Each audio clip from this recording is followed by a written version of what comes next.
ever heard of a bike getting inspired from a train? Well, that is what inspired this bike. Built in Chicago, this Royal Enfield took inspiration from an Indian train. So let's find out the story behind it.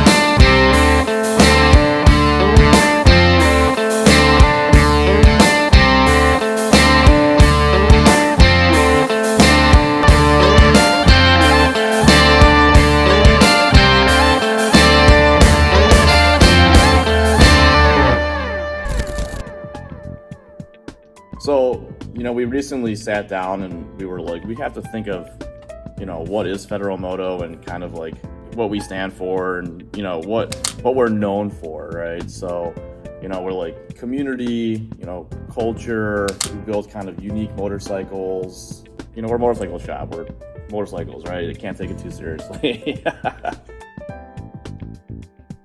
This was a few years ago, I can't remember the exact year, I would say within the last 5 years. Royal Enfield, they were opening their North American headquarters. In India, as far as I understand, Royal Enfields are one of the most popular bikes, and also people modify them and do things to them consistently, and I think that's part of what they wanted to market here, that the Royal Enfield is a bike that you can buy at an entry-level price, because they were selling it, I think, brand new, $5,000 US here, which is very hard to buy a new bike for that price in the United States, and that you can do things to it.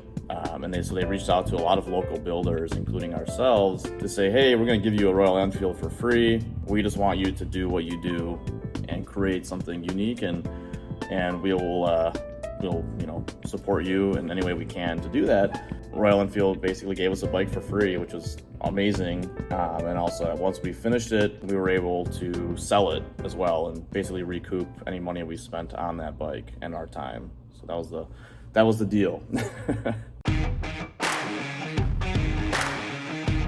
As we told you at the start of this video, this bike was inspired by an Indian train. So we were very keen to know, how did that happen? We figured, hey, they're made in India now, they're the most popular bike in India, why don't we touch those roots and do some research? And what's funny is that the Grand Trunk Express, its nickname is the Continental as well. If you look it up, it's it has a surname as the GT Express, right? So we're like, oh my gosh, it's perfect. And this is one of the oldest running trains out there. It's got history and the colors are beautiful. And we sketched it up and we looked at it and we figured, let's just do what we do best and declutter it, take everything down to the bones and rebuild it back up again. And that's what we did. And we got rid of the gas tank and we were able to fit a Honda CB360 gas tank on there to get rid of the GT tank is gigantic. It's like, it takes up more than half the bike. So we're like, okay, let's get rid of the gas tank. Gone. The suspension back here and this whole subframe is just ugly and we can do better than that. So we cut off the whole rear subframe and took off the stock suspension.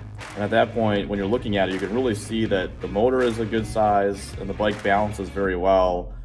And we started to build it up again from the back end forward, and we were able to see that a monoshock was just going to really tie it in and minimalize the whole thing. And so that turned out to actually complement it very well and really bring the bike from long and kind of wide to like just skinny, and that's where we ended up with it. And the color scheme was, we literally copied the famous train from India, the Grand Trunk Express, and that was it. But we never hid that, we said that, and we said it, it's part of the story, and that's the way it is. It's an interesting story and a lot of people don't know about it. I never heard about that until we got the bike and started doing some research on it, and that was fun.